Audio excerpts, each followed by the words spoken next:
కానీ మీరు కేసీఆర్ ఎన్ని మాటలు అన్నా మిమ్మల్ని ఏమన్నాడు ఎందుకు ఆయన ప్రత్యక్షంగా పరోక్షంగా అందరిని అన్నాడు, మిమ్మల్ని ఒక్కరిని అనలేదు ఎందుకు? నన్ను ఇంతవరకు ఆయన పేరు ఎత్తలేదు, కేసీఆర్ ఎత్తలేదు, కేటీఆర్ ఎత్తలేదు, మా అమ్మాయి కవిత ఎత్తలేదు, హరీష్ కూడా ఎత్తలేదు. ఇన్నిసార్లు నేను తిట్టినా, ఇన్ని మీడియా ఇంటర్వ్యూలో మాట్లాడినా, ఏ కారణం చేతను వాళ్ళైతే నా గురించి పేరు కూడా మాట్లాడా, పేరు కూడా ఎంత సీరియస్ అలిగేషన్స్ పెట్టినా.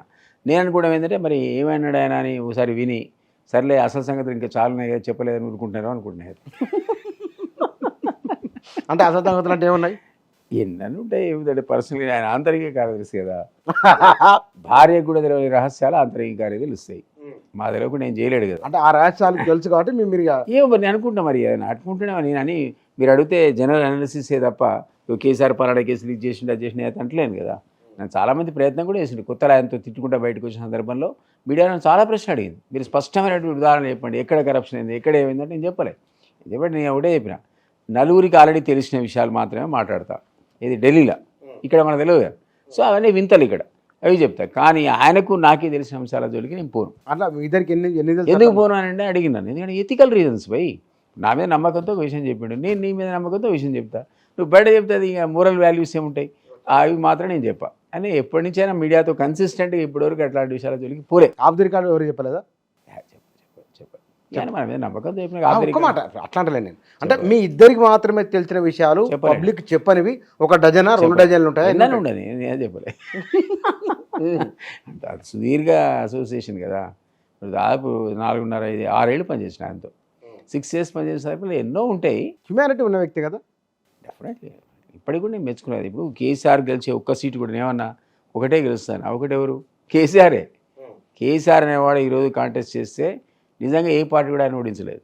ఎందుకంటే ఇంత నేను నెగిటివ్ మాట్లాడిన నేనే చెప్తున్నా, అతను వ్యూహకర్త, పబ్లిక్ నిజం కూడా ఏంటో పబ్లిక్ పూర్తిగా తెలియదు. అని మీరు అన్నట్టుగా ఏదేమన్నా కానీ తెలంగాణ ఆయనలో ఆయన సాధనలో ఆయన కృషిని మనం ఇగ్నోర్ చేయలేమని మీరు కూడా అన్నారు.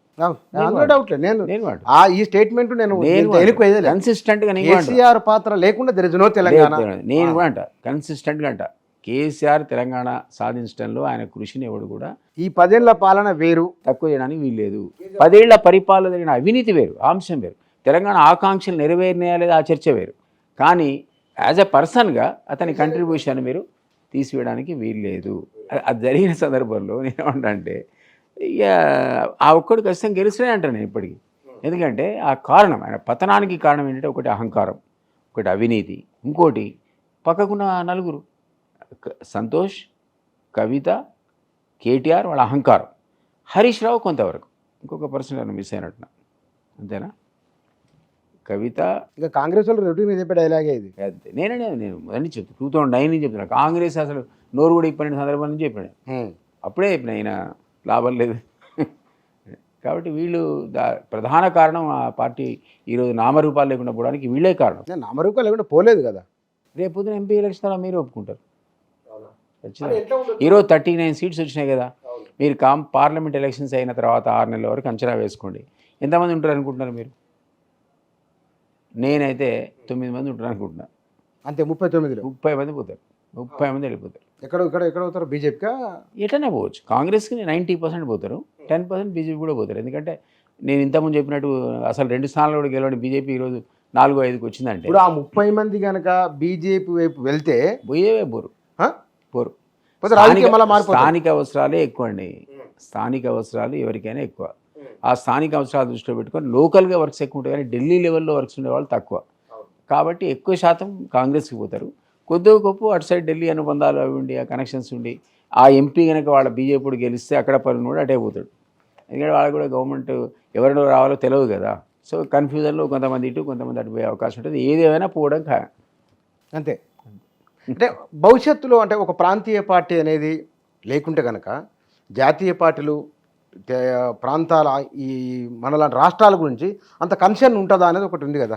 ఇప్పుడు డెఫినెట్లీ ఆ కాన్సెప్ట్ అట్లా ఉండడం వల్లనే, మీరు అన్న పద్ధతిలో దేశ రాజకీయాలు ఉండడం వల్లనే ప్రాంతీయ పార్టీలకు ఆస్కారం ఏర్పడేది. లేదా ఈ దేశాన్ని సుదీర్ఘకాలం కాంగ్రెస్ పరిపాలించింది, ఆ తర్వాత వాజ్పేయి వచ్చినాక బీజేపీ పరిపాలించింది, 2 seats నుంచి జాతీయ స్థాయికి ఇచ్చారు. తర్వాత ఫ్రస్ట్రేషన్కి ఎట్లా గురైనట్టే ప్రజలు, స్థానిక అవసరాలు ఈ జాతీయ పార్టీలు పట్టించుకోవట్లేదు, మా గవర్నమెంట్ ఉంటేనే మా పనులు అయితేనేటువంటి కాన్సెప్ట్ వచ్చినాకనే మీకు ఏఐడిఎంకే కానీ ఇక్కడ రకరకాల మన ఒరిస్సాలో బిజు పట్నాయక్ సంబంధించిన పార్టీ కానీ, ఈవెన్ కలకటాలో మమతా కానీ, లేకపోతే ఇక్కడ శరద్ పవార్ లేదా అటువంటి గ్రూప్స్ కానీ, ఈవెన్ మన ఇంతమంది అనుకున్న బాబా ఠాక్రే కానీ, ఇట్లాంటి వాళ్ళు మన దగ్గర తెలుగుదేశం కానీ, సో ఇవన్నీ రావడానికి కూడా ఈ విధమైన ఫ్రస్ట్రేషనే కారణం. ఆమె రాజకీయ పార్టీలో వాళ్ళ అవసరాలు, జాతీయ అవసరాలు వేరు, మా స్థానిక అవసరాలు వేరు, ఇవి ఆదరించినాయి. కానీ అన్ఫార్చునేట్గా చాలా సందర్భాల్లో చాలా రాష్ట్రాల లోపల ఈ ఏవైతే వచ్చినాయో ఇవన్నీ కుటుంబ పార్టీలుగా మారిపోయినాయి.